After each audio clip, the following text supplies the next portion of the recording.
अस्सलाम वालेकुम friends, welcome back to top smarties drama serial Jhoom. इंसान की ज़िंदगी में कभी कभार ऐसे मिसहैप हो जाते हैं, ऐसे हादसे हो जाया करते हैं कि इंसान अपनी हर सेंस खो बैठता है। सोचने समझने की शक्ति भी नहीं रहती। तभी हमें डॉक्टर की ज़रूरत पड़ती है और ऐसी हालत में जिस डॉक्टर के पास जाना पड़ता है उसे साइकेट्रिस्ट कहते हैं। साइकेट्रिस्ट के पास जाना कोई बुरी बात नहीं। हर बीमारी, हर मर्ज के लिए एक डॉक्टर है।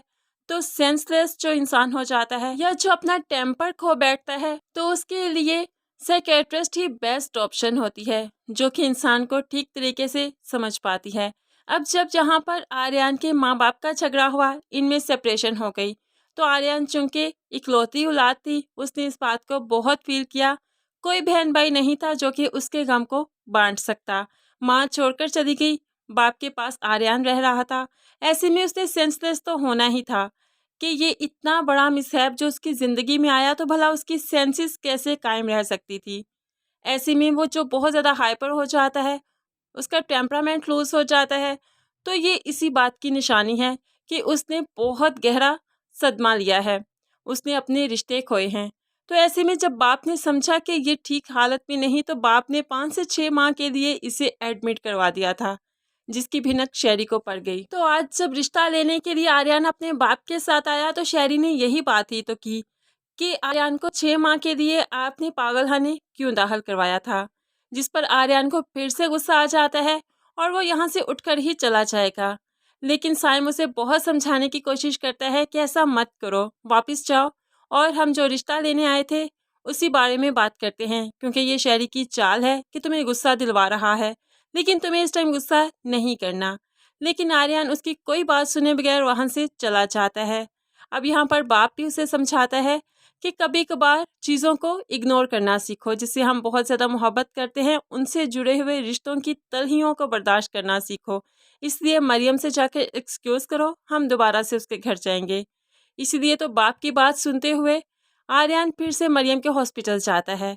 लेकिन उसे अब ये गवारा नहीं कि वो शहरी के सामने जाकर मरियम का हाथ मांगे और फिर से अपनी इंसल्ट करवाए। इसलिए मरियम से कहने लगा, चलो हम अभी यहाँ से चलते हैं और निकाह करते हैं। लेकिन मरियम उसे कहने लगी, ऐसे नहीं करेंगे, मैं लोगों के सामने प्रूव करूंगी कि तुम जंगली या पागल नहीं हो, तुम एक नॉर्मल इंसान हो और मैं तुमसे बहुत मोहब्बत करती हूँ। लेकिन आर्यन को इस टाइम कुछ भी नहीं सुनना। चलो मेरे साथ निकाह करो, नहीं तो मैं यहाँ से वापस चला जाऊँगा। मरियम जो निकाह करने से इनकार कर देती है, अब वो वहाँ से वापस जाते हुए कहने लगा, ठीक है, मैं तुम्हें अब भूल जाऊँगा। अब मैं तुम्हें भुला कर दिखाऊंगा कि तुम्हारे बगैर भी मैं जिंदा रह सकता हूँ। ये कहते हुए गुस्से से वो वहाँ से आ जाता है। मरियम उसे पकड़ती रह जाती है, लेकिन वो बहुत ही गुस्से से वहाँ से आकर अकेला बीच पर चला जाता है और जाकर बहुत रोता है, क्योंकि जब उसने माँ खोई थी तब भी वो रिश्ता इससे जो बिछड़ गया था तो अकेला पड़ गया था। आज इसे लगा कि मरियम भी इसे छीन गई है, तो आज भी इसकी कंडीशन वही वाली हो गई। फ्रेंड्स, आपको आर्यन की ये कंडीशंस जो हैं बिल्कुल नेचुरल लग रही हैं या ड्रामाई, ज़रूर कमेंट्स में बताइएगा। वैसे मुझे तो ये बिल्कुल नेचुरल सिचुएशन ही लग रही है, क्योंकि नेचुरल में भी किसी के साथ ऐसे मिसहैप हो जाए तो फिर ऐसे ही हुआ करता है, हर रिश्ते पर से एतबार उठ जाता है। मज़ीद वीडियोस के लिए चैनल को सब्सक्राइब करके साथ ही बेल का नोटिफिकेशन ज़रूर प्रेस कर दें, ताकि आने वाली हर वीडियो बहुत आसानी से देख सकें। दुआओं में याद रखिएगा, अपना बहुत सारा ख्याल रखिएगा। नई वीडियो तक के लिए अल्लाह हाफिज़।